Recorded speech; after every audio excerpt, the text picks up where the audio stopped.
আজকে আমি বানিয়ে নেব শুক্তোর একটি রেসিপি। শুক্তো তো খেতে খুব ভালো লাগে আর সব বাঙালিরা শুক্তো খায়, তাই আজকে আমি বানাচ্ছি অনুষ্ঠান বাড়ির মতো না হলেও ঘরোয়া পদ্ধতিতে কিভাবে বানাচ্ছি আপনারা আমার ভিডিওর মাধ্যমে দেখতে থাকুন। আর এই শুক্তোর তরকারি কিন্তু গরম ভাতের সঙ্গে ভালোই লাগবে। আর অনেকজনে অনেক রকম খাটুনির জন্য বানাই খুব কম, আমিও খুবই কমই বানাই, তাই আজকে বানাচ্ছি। কীভাবে বানাচ্ছি দেখতে থাকুন। আর ভিডিওটা দেখে ভালো লাগলে ফলো দিয়ে রাখবেন, ইউটিউব দিয়ে দেখলে সাবস্ক্রাইব করে রাখবেন। শুক্তোর জন্য আমি এখানে সব সবজিগুলোকে কেটে আর জলে ভিজিয়ে রেখেছি। বিশেষ করে কলাটাকে আমি অনেকক্ষণ নুন দিয়ে ভিজিয়ে রেখেছিলাম যাতে কলার কষ্টটা না ওঠে। এবার আমি সবজিগুলোকে সব ভালো করে ধুয়ে আর তুলে আলাদা করে নেব। খুব ভালো করে ধুতে হবে, 2-3 বার জল পাল্টে পাল্টে ধুয়ে আলাদা আলাদা ভাগ করে নেব। সবজিগুলোকে আমি সব ভালো করে ধুয়ে যে যারা আলাদা করে নিয়েছি। এবার একে একে এগুলো সব ভাজবো। যে বরবটি, উচ্ছে, বেগুন, ডাঁটা, কাঁচকলা আর নিয়েছি কয়েকটা আলু, এগুলোকে এবার আলাদা আলাদা করে সব ভেজে। আর এখানে নিয়েছি কয়েক টুকরো আদা, কালো সর্ষে আর পোস্ত, এগুলোকে আমি বেটে নেবো একটু মিক্সিতে। শুক্তোটা করার জন্য আমি কড়াই বসিয়ে দিয়েছি গ্যাসে। কড়াইটা খুব ভালো করে গরম করে নিলাম। এবারে ভেজে নেবো একটা মশলা, এতে আছে পানমৌরি আর জোয়ান। এটাকে আমি শুকনো খোলায় একটু ভেজে নেব, হালকা ভেজে গুঁড়ো করব এটাকে। মশলাটাকে ভেজে তুলে নিলাম। এবার ওই কড়াতেই দিয়ে দেবো একটু সর্ষের তেল। তেলটা গরম হয়ে যাবে, তেলটা ভালো করে গরম হয়ে গেছে। এবার আমি ভেজে নেব বড়ি।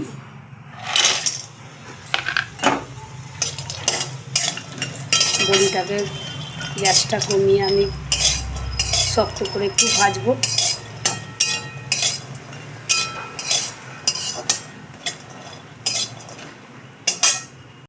বড়িটাকে আমি ভালো করে ভেজে নিয়েছি, এবার তুলে নেবো বড়িটাকে।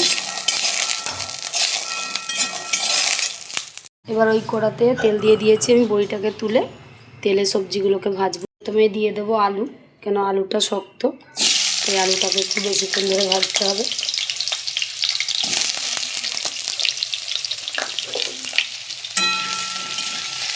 আলুটাকে আমি তেলে ভেজে নেব।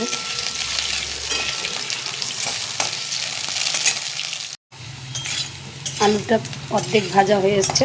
এবার ওই তেলেতেই আমি দিয়ে দেবো কাঁচকলাগুলোকে, কেন কলাটাও একটু সিদ্ধ হবে। এবার কলাগুলোকে দিয়ে দিলাম। কলা আর আলু একসঙ্গে ভাজবো ভালো করে। সব সবজিগুলোই ভাজবো, কিন্তু একটু আগে পরে করে দিতে হবে। কলা আলু একটু সিদ্ধ হতে দেরি লাগে, তাই আমি ওই দিকে একটু টাইম নিয়ে ভাজবো। এবার আমি ওই তেলেই দিয়ে দেবো বরবটি।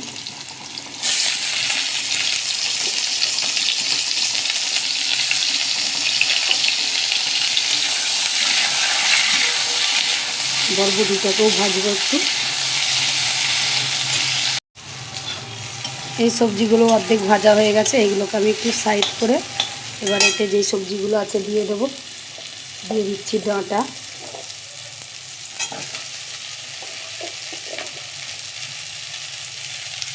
ডাঁটাটাকেও একটু ভাজবো।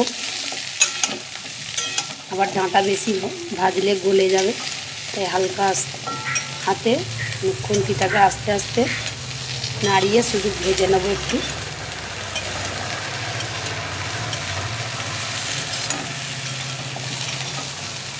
আর ঢাকা দিয়ে দিয়ে আমি কিন্তু ভাজছি, তাতে সবজিটা অর্ধেক সিদ্ধও হয়ে যাচ্ছে আর ভাজাও হয়ে যাচ্ছে। এতে আমি আর একটু তেল দেব, কেন তেলটা অনেকটাই টেনে নিয়েছে। অল্প একটু তেল দেব।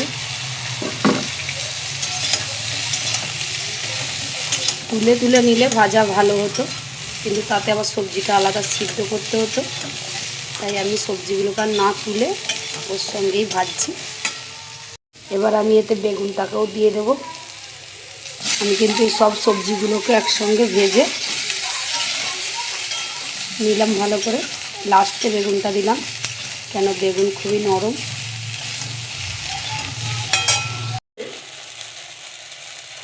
সবজিগুলোকে আমি সব ভেজে নিয়েছি, এই যে সব সবজি ভাজা হয়ে গেছে। এবার আমি তুলে নেব সব। সবজিগুলো ঢেলে নিয়ে ওই কড়াতে আরও একটু আমি তেল দিয়েছি। তেলে এবার লাস্টে আমি উচ্ছেটাকে ভেজে নেব, কারণ ওই সবজিগুলোর সাথে ভাজলাম না, উচ্ছের চেটোটাও তো চলে যাবে, তাই উচ্ছেটাকে আমি আলাদা ভেজে নেব। এবারে দুধ দেওয়ার জন্য আমি একটু জল বসিয়ে দিয়েছি, এটা ইন্ডাকশানে বসিয়েছি। এতে দুধ দিয়ে আর জলটাকে ভালো করে ফুটিয়ে নেব। নারকেল দুধ দিলে ভালো হতো, কিন্তু আমি নারকেল দুধ দিচ্ছি না, মিষ্টি যেহেতু, তাই পাউডার দুধ দিয়ে দুধটাকে আমি ভালো করে ফুটিয়ে নেব। ওই 3 চামচের মতো দুধ দিলাম, দিয়ে দুধটাকে ভালো করে ফুটিয়ে নেব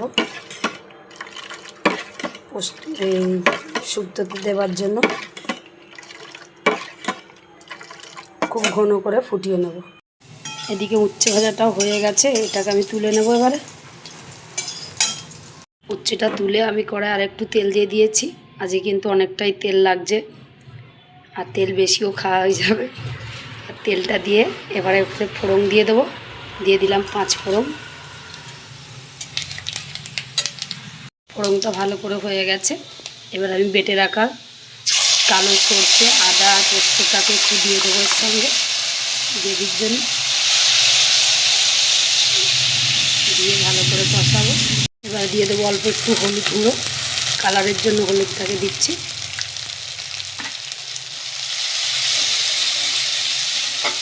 ভালো করে কষাবো এগুলোকে,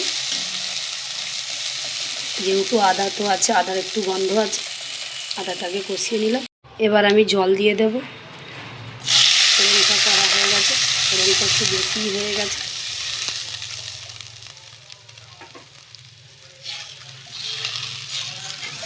জলটাকে একটু ফোটাবো। জলটা ভালো করে ফুটে গেছে। এবার আমি সব সবজিগুলো, এই যে ভেজে রাখা সবজিগুলো সব দিয়ে দেবো একসঙ্গে।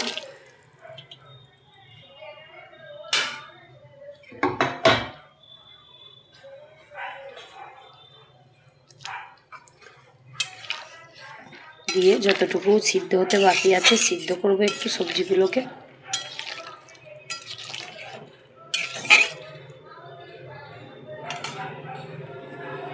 গ্যাসটাকে আমি জোরে দিয়ে রেখেছি।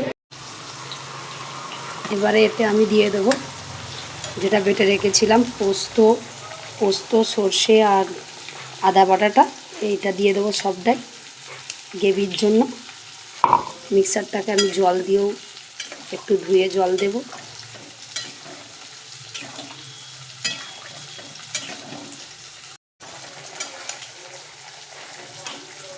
মিক্সার ধুয়ে জলটাকেও আমি সবটা দিয়ে দেবো গ্রেভিটা।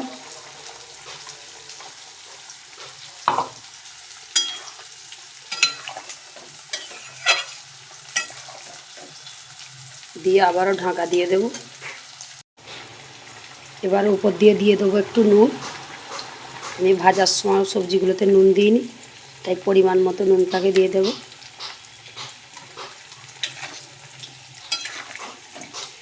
দিয়ে এখনও কিছু টাইম সিদ্ধ করবো একটু।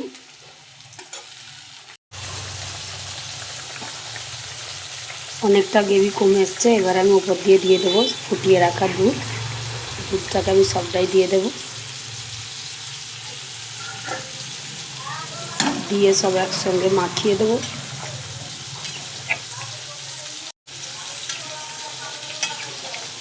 দুধটাও কমে যাবে আর গ্রেভিটা গাঢ় হবে, তাই কিছুক্ষণ ঢাকা দিয়ে দেব।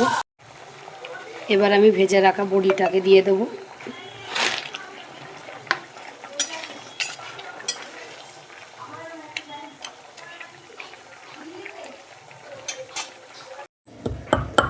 আমি এবার মশলাটাকে একটু হামানদিস্তাতে গুঁড়ো করে নিচ্ছি, আপনারা মিক্সারেতেও গুঁড়ো করতে পারেন।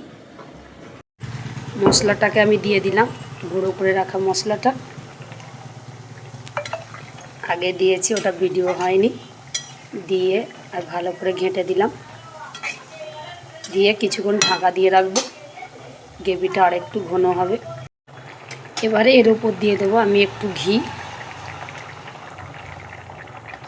ঘিটা দিলে শুক্তোর টেস্টটা আরও বেড়ে যায়, তাই অল্প একটু ঘি দিয়ে দিলাম। ঘিটা দিয়েও একটু হালকা নেড়ে দেব। এবার আমি গ্যাসটাকে অফ করে কিছুক্ষণ রেখে আর নামিয়ে নেব। আমার কিন্তু শুক্তোটা পুরো রেডি হয়ে গেছে। গ্রেভি অনেকটাই কমে গেছে, আর বন্ধ করে রাখলে আরও কমে যাবে, তাই এবার গ্যাসটাকে অফ করে দেব। শুক্তোটা তো হয়ে গেল, দেখতেই পেলেন, এই যে ঢেলে নিয়েছি। একদম গরম ভাতের সঙ্গে এরকম শুক্তো খেতে খুব ভালো লাগবে। শুক্তো বানানোর জন্য মানে কষ্টের জন্য অনেকজন বানাতে চায় না, অনেক দিন পর আমিও আজকে বানিয়ে নিয়েছি। ভিডিওর মাধ্যমে তো দেখতেই পেলেন কিভাবে বানালাম, তা আপনারাও একবার বানিয়ে খেয়ে দেখতে পারেন। আর ভিডিওটা দেখে ভালো লাগলে ফলো দিয়ে রাখবেন। ভালো থাকবেন।